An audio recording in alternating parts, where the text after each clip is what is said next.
नमस्कार, शुभ सकाळ. मी गार्गी गोरेगावकर. न्यूज 18 लोकमत मध्ये तुम्हा सर्वांचं स्वागत करते. दिवसभरातल्या महत्त्वाच्या सविस्तर बातम्या आपण पाहणार आहोत, पण त्याआधी जाणून घेऊया काही हेडलाईन्स. हेडलाइंस प्रायोजक राजयोग पेंट्स, खुशियां आपकी, रंग हमारे.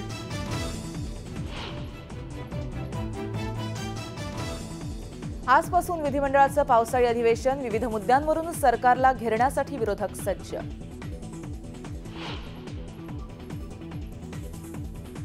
अधिवेशनात सरकारला घेरण्याची ठाकरे गटाची तयारी. ड्रग्ज होर्डिंग दुर्घटना निधी वाटपाच्या मुद्द्यावरून सरकारला धरणार धारेवर. अधिवेशनाआधीच्या राज्य मंत्रिमंडळाच्या बैठकीत महत्त्वाचे 7 निर्णय. मुंबई मेट्रो 3 सेवा लवकरच सुरू होणार, तर विरार अलिबाग कॉरिडॉरसाठी कर्ज मान्यता. भाजपचे ज्येष्ठ नेते लालकृष्ण अडवाणींची तब्येत खालावली. उपचारांसाठी एम्स रुग्णालयात दाखल.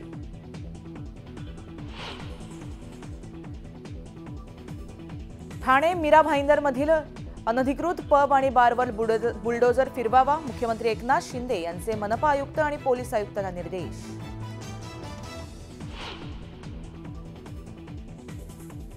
पुणे नाशिक महामार्गावर ट्रॅक्टर आणि कारचा भीषण अपघात. एकाचा मृत्यू तर 3 जण जखमी.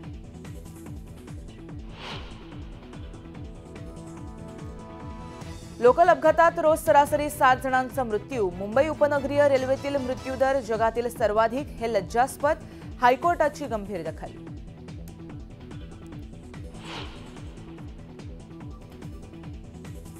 सायबर गुन्हेगारी रोखण्यासाठी TRAIचं मोठं पाऊल. जुलैपासून नावासह नंबर दिसणार.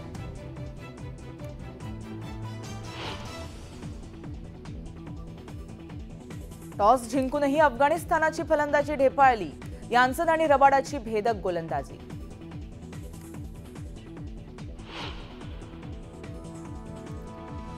आणि सेमीफायनलमध्ये टीम इंडिया इंग्लंड आमने सामने. 2 वर्षांआधीचा वचपा घेण्याचा मौका.